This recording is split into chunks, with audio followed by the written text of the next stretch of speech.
कधी येते तुम्ही आता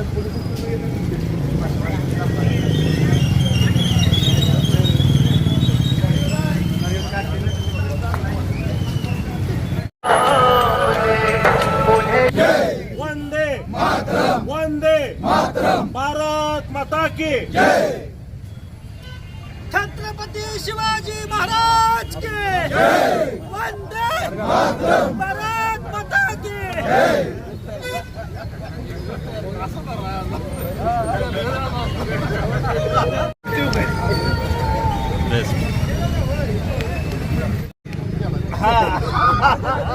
छत्रपती शिवाजी महाराज की जय, जय भवानी जय शिवाजी. या बाबा खाली खाली रे बाबा. भारत माता की माता की वंदे मातरम, वंदे मातरम, छत्रपती शिवाजी महाराज की छत्रपती संभाजी महाराज की महामानव डॉक्टर बाबासाहेब आंबेडकरांचा महामानव डॉक्टर बाबासाहेब आंबेडकरांचा लोकशाहीर साहित्यिक अण्णाभाऊ साठेंचा श्री समर्थ धोंडराज महाराज की श्री समर्थ धोंडराज महाराज की ज्योतिबा जनार्दन येळकोट येळकोट येळकोट येळकोट.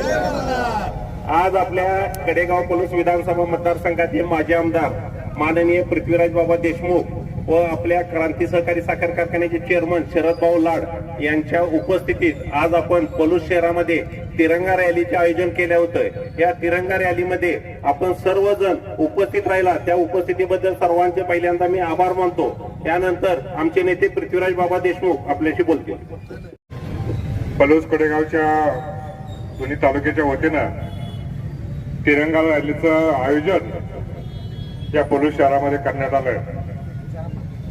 त्या तिरंगा रॅलीला उपस्थित असलेले पलूस कडेगावचे माजी आमदार आदरणीय पृथ्वीराज बाबा, आदरणीय नलोऱ्यांना, जे रामांना असतील, मिलिंद भाई असतील, वत्सत माने असतील, बीएसएन असतील, सगळीच मंडळी. खरं म्हणलं तर या तिरंगा रॅलीला एक आगळं वेगळं महत्व आहे. आपण जो स्वातंत्र्य दिन साजरा करतो त्या स्वातंत्र्य दिनाचं फक्त झेंडावंदन एवढंच करून थांबणार नाही, तर ते विचार, तो इतिहास आपल्या अंगामध्ये रक्तामध्ये भिनला पाहिजे. आपला भाग हा क्रांतिकारकांचा भाग आहे. ज्या क्रांतिकारकांनी स्वातंत्र्यासाठी रक्त सांडलं त्या क्रांतिकारकांची आठवण करून उद्याच्या भविष्यात आपण देखील या क्रांतीच्या इतिहासाचा एक अविभाज्य घटक आहोत आणि आपलं देखील पाऊल या क्रांतीच्या पावलाला साजेस असंच पडलं पाहिजे. यासाठी ही तिरंगा रॅली आयोजित करण्यात आली. खऱ्या अर्थानं भारत मातेचं एक चांगला उद्याचं भविष्य याची तरुण पिढी आहे. या तरुण पिढीला एक चांगली दिशा देण्यासाठी, जुन्या इतिहासाचं स्मरण करण्यासाठी ही तिरंगा रॅली निश्चितपणानं यशस्वी ठरेल असा विश्वास त्या तिरंगा रॅलीच्या निमित्तानं व्यक्त करतो. उद्या भारताचं उज्ज्वल भविष्य आपले पंतप्रधान आदरणीय नरेंद्रजी मोदी यांनी अतिशय आश्वासक अशी पावलं भारताच्या दिशेने टाकलीत. निश्चितपणानं प्रत्येक भारतीयाला अभिमान वाटेल असंच त्यांचं काम आहे. आणि तिरंगा रॅलीतून आम्हाला एकच संदेश द्यायचा आहे की आजवर जो इतिहास आम्ही भारतीयांनी जपला होता तोच उद्याच्या काळात तो इतिहास आणि भारताचं भविष्य आम्ही नक्की जपू असा विश्वास त्या तिरंगा रॅलीच्या निमित्तानं व्यक्त करतो. आपण सगळे उपस्थित राहिलात, आपलं सगळ्यांचं स्वागत करतो आणि माझं भाषण संपवतो. जय भवानी, जय शिवाजी, भारत माता की जय, भारत माता की धन्यवाद.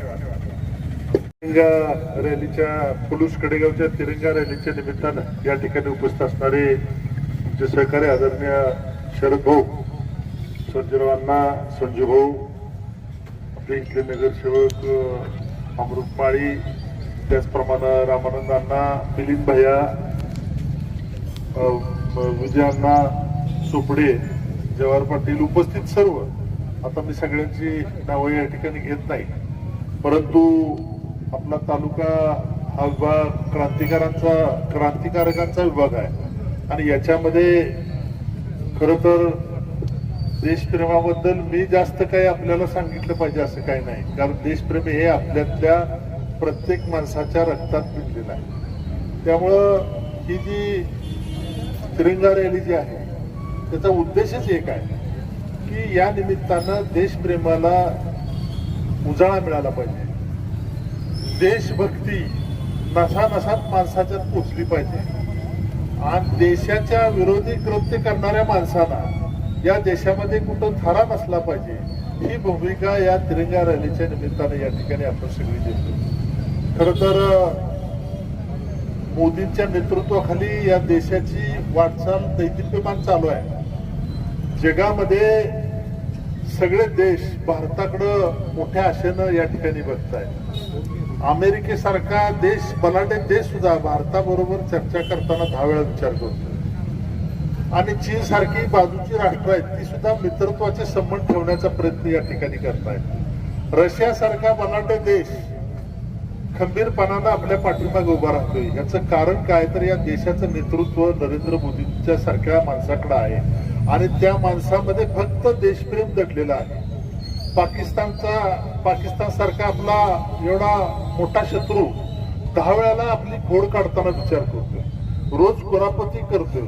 मागचं युद्ध झालं त्यावेळेला अमेरिकेला पाकिस्तानला पाया पडावं लागलं की युद्ध थांबवावं. अशा परिस्थितीत आपल्या देशाची जी घोडदौड चाललेली आहे ती घोडदौड नेत्रदीपक आहे आणि खरं तर ज्यांनी स्वातंत्र्य मिळवलं त्या स्वातंत्र्य सैनिकांना वरती मनापासून समाधान या गोष्टीचं मिळत असलं पाहिजे. परंतु स्वातंत्र्य सैनिकांनी काय त्याग केलाय तो या निमित्तानं या त्यागाचा उजाळा या तिरंगा रॅलीच्या माध्यमातून मिळावा ही त्यातली महत्वाची या ठिकाणी भूमिका आहे. मी खर तर या ठिकाणी आपले बरेच बांधव कार्यकर्ते मित्र या ठिकाणी तिरंगा रॅलीला उपस्थित राहिले त्याबद्दल मी सगळ्यांना मनापासून धन्यवाद देतो आणि माझे 4 शब्द संपतो.